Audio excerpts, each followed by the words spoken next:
If someone had told me that my boss would try to ruin my career just because I refused to stay silent, I would have laughed. I would have said, "That's impossible. People in professional environments don't act like that. We're all adults here." But now I know exactly what people in power are capable of when their ego is bruised, when their sense of control is threatened, and when they realize they can't manipulate you the way they've manipulated others. My name is Lauren, and this is the story of how one man tried to destroy everything I had worked for professionally, and how I turned that betrayal into the greatest victory of my life. It's a story about power, manipulation, documentation, and ultimately, about finding your voice when someone tries to silence you forever. I was 29 years old, working as a marketing coordinator for a well-known agency in the heart of the city. Now, I wasn't high up in the ranks, I wasn't an executive or a director, but I was respected. I was reliable. I was creative. I was what you'd call a team player, someone who got things done without causing drama, someone who clients remembered and requested specifically. I loved what I did, genuinely loved it, and I was good at it. Really good at it. I had this natural ability to understand what clients needed, to translate their vague ideas into concrete marketing strategies that actually worked. My presentations were polished, my campaigns were effective, and my relationships with clients were strong.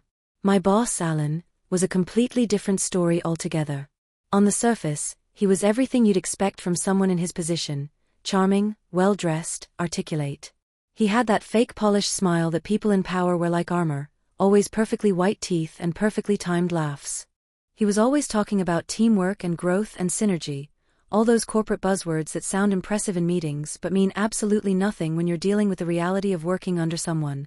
But everyone who worked with him for more than a few months knew the truth: step out of line, question his decisions, or God forbid, outshine him in any way, and you'd be punished. Subtly at first, then more obviously as time went on. At first, like most people in corporate environments, I kept my head down. I did my job, never complained, stayed late when asked, came in early when needed.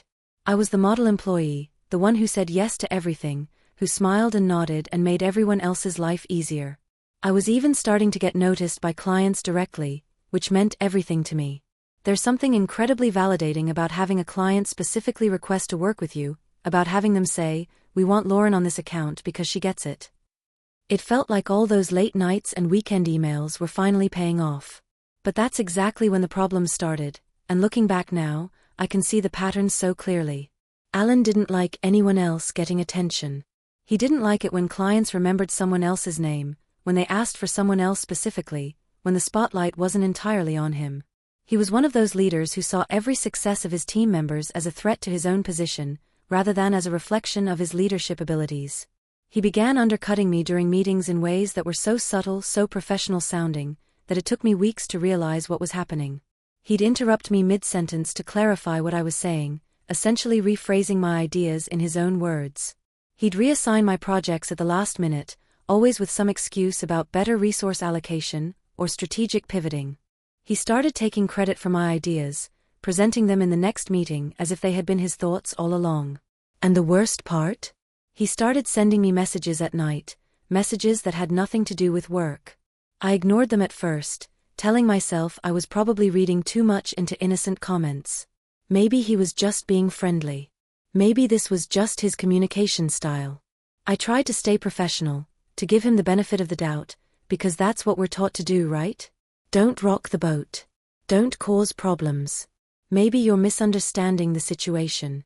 But one night, after I gave a client presentation that went extremely well, I'm talking standing ovation, immediate approval for the campaign, clients asking when we could start implementation, he messaged me again. And this time, there was no ambiguity, no room for misinterpretation. "That dress looked great on you today. Too bad no one else noticed." My stomach turned. I stared at that message for what felt like hours, reading it over and over again, trying to make sense of how we had gotten to this point.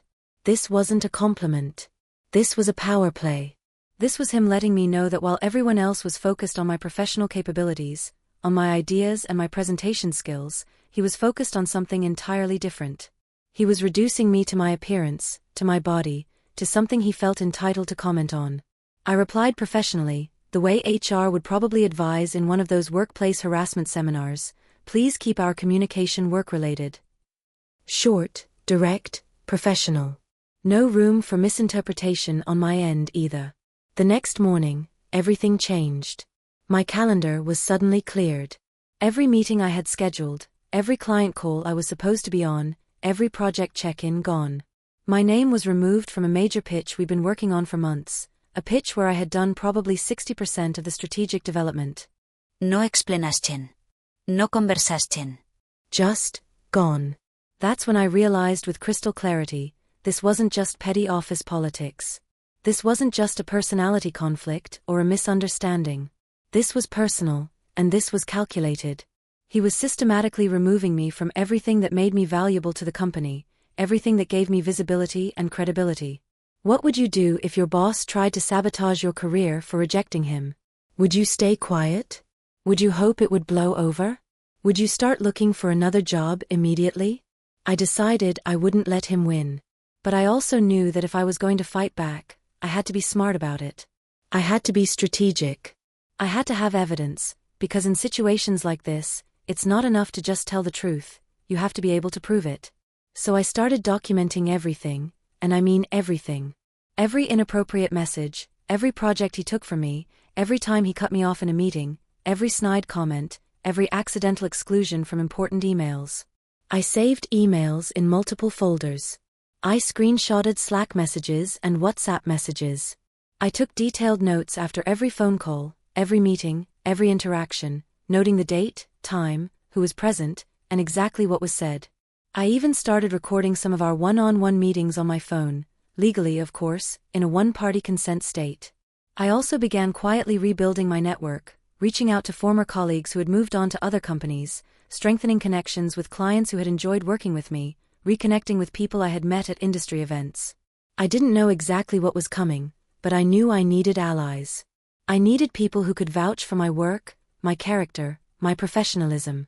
Then came what I now call the final straw, the moment that made me realize this wasn't going to end with just a few awkward interactions and some missed opportunities. A client I had worked with closely for over a year, someone who had specifically requested me for their account, someone who had told me multiple times how much they appreciated my strategic thinking, suddenly asked why I wasn't on their account anymore. They were confused, concerned even, because they had been told I was no longer available to work on their projects. That's when I found out what Alan had told them. He said I had been overwhelmed and needed to be replaced for quality control.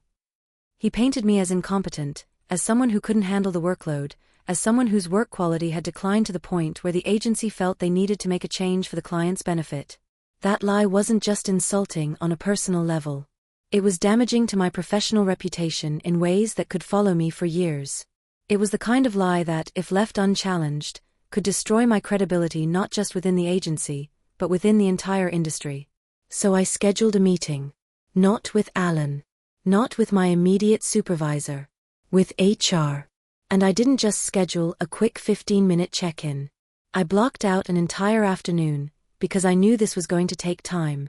What do you think I brought into that meeting? What would you have done in my situation? Because I came prepared to bring the entire house down if necessary. I walked into the HR office with a calm smile and a thick folder, one of those expandable folders that business people carry when they mean serious business. Inside that folder was everything. Printouts of every inappropriate message, organized chronologically with dates and times highlighted. A detailed timeline of events, showing the clear pattern of retaliation that had started the moment I asked him to keep things professional. A USB drive containing audio clips from meetings where Alan had belittled me, interrupted me, or taken credit for my work. Screenshots of project assignments being changed without notice. Email chains showing how I had been systematically excluded from important communications. But that wasn't all. I also had statements from 2 co-workers who had witnessed his behavior, people who had seen him target not just me, but other women in the office. People who had been afraid to speak up before but were willing to support me now that someone was finally taking action. I laid it all out methodically, professionally, letting the evidence speak for itself. I didn't get emotional. I didn't raise my voice. I simply presented the facts and let HR draw their own conclusions. The HR representative, let's call her Monica, flipped through everything slowly, her expression growing more serious with each page. She listened to audio clips with a furrowed brow. She read through message threads with increasing concern. Finally, After about an hour of reviewing everything, she looked up at me and sighed. "You're not the first person to come forward about Alan," she said quietly. "But you are the first with this much evidence. You are the first who documented everything so thoroughly." I nodded. "Then I hope you know what needs to happen next." Within 24 hours, Alan was placed on administrative leave pending investigation. Within 24 hours, this man who had seemed so powerful, so untouchable, was suddenly absent from the office, his meetings cancelled, his access to company systems suspended. But I wasn't done. Not even close. Would you have stopped there? Would you have been satisfied with just getting him suspended? Because I still had one more card to play, and it was the most important one. One of the clients Alan had pushed me off of, the one who had asked why I wasn't on their account anymore, reached out to me privately. They asked me to meet them for coffee, away from the office, away from any potential company monitoring. "We heard what happened," they said, "and we want you to know that we never requested your removal from our account. We never complained about your work. In fact, we were told you had requested to be moved to other projects because you were overwhelmed." They paused, then continued, "And if you're no longer at the agency after this investigation, we'd be very interested in working with you directly. We've been thinking about bringing some of our marketing work in-house or working with independent consultants, and you'd be at the top of our list." That's when it clicked for me. That's when I realized I had been thinking about this situation all wrong. I had been focused on getting justice within the existing system, on making sure Alan was punished for his behavior. But what I really wanted, what I really needed, wasn't just justice. "You wanted freedom." I handed in my resignation 2 days later, before the investigation was even complete. But I didn't just quit quietly. I sent a copy of all my evidence directly to the agency's executive board, along with a detailed letter explaining not just what had happened to me, but the pattern of behavior I had witnessed and documented. I made it clear that this wasn't an isolated incident, that this was a systemic problem that needed to be addressed at the highest levels.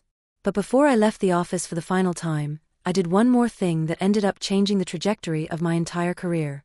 Remember those connections I had been rebuilding? Remember that network I had been quietly strengthening? I reached out to all of them with an invitation to something I had never done before, a private online webinar about ethical leadership and workplace boundaries. I didn't make it about my specific situation. I didn't name names or air dirty laundry. Instead, I focused on sharing insights and strategies, on helping other people recognize warning signs and understand their rights. I talked about the importance of documentation, about building support networks, about knowing when to fight and when to walk away.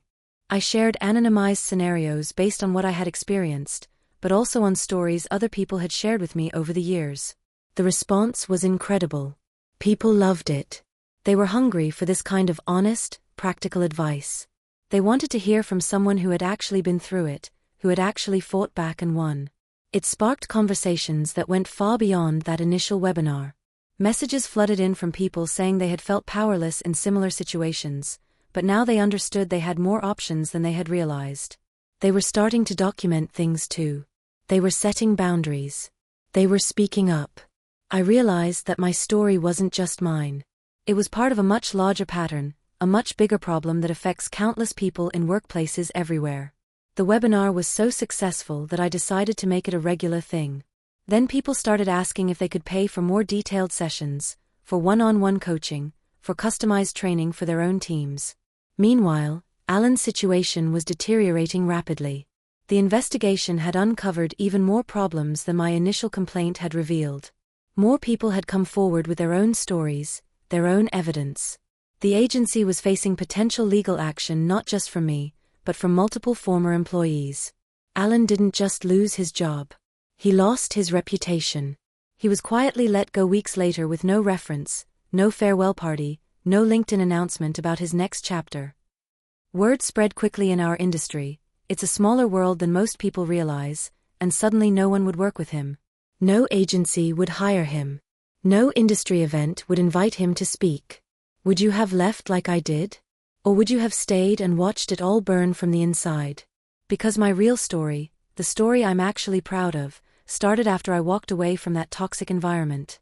6 months later, I officially launched my own consulting firm. It started small, just me, working from my apartment, taking on projects from those clients who had followed me when I left the agency. But it grew quickly, because I was finally able to do work that aligned with my values, work that made a real difference. The webinar series became a quarterly event, then a monthly one, then a paid series with multiple tiers of engagement. Eventually, it became a full platform where I could mentor women entering the corporate world, helping them understand their value, set boundaries, and navigate toxic dynamics before those dynamics could sink their careers. I went from being silenced to standing tall and speaking loudly about issues that matter. I went from being at the mercy of someone else's ego to being in complete control of my own professional destiny. And sometimes, even now, I still get emails from people who knew Alan, people who worked with him or encountered him in professional settings. He's trying to get back into the industry, they tell me. He keeps applying for jobs, keeps going to interviews, but word has gotten around. Équipes félin. Good. I'm not vindictive by nature, but I believe in accountability. I believe that actions have consequences, and that people who abuse their power should face the full weight of those consequences. Sommetim karma échoue. Sometimes it doesn't strike like lightning. Sometimes it just whispers, quietly and persistently, until everyone who needs to know the truth knows it. If you've ever had to reclaim your power after workplace betrayal, if you've ever had to rebuild your career after someone tried to destroy it, if you've ever had to find your voice after someone tried to silence you, I want you to know that you're not alone, and that it's possible not just to survive, but to thrive. Every time I sit down with a new client, every time I lead a workshop, every time I get an email from someone saying that my story helped them find the courage to speak up, I remember the girl I used to be. I remember working those late nights, being afraid to speak up, letting my worth be measured by the approval of someone who never deserved to be in a position of leadership. But now I know this truth, and I want you to know it too. No one has the right to dim your light just because it outshines their ego. No one has the right to make you feel small so they can feel big. No one has the right to use their position of power to silence you, manipulate you, or destroy your career because you refuse to be complicit in their inappropriate behavior. If someone in your life, whether it's a boss, a partner, a friend, or anyone else, makes you feel small so they can feel big, walk away. And then build something so strong, so successful, so undeniably yours that they have no choice but to watch from the sidelines as you thrive. I didn't just survive that chapter of my life. I rewrote the ending completely. I turned what was meant to be my professional destruction into the foundation of my greatest success. And you can too. You absolutely can too.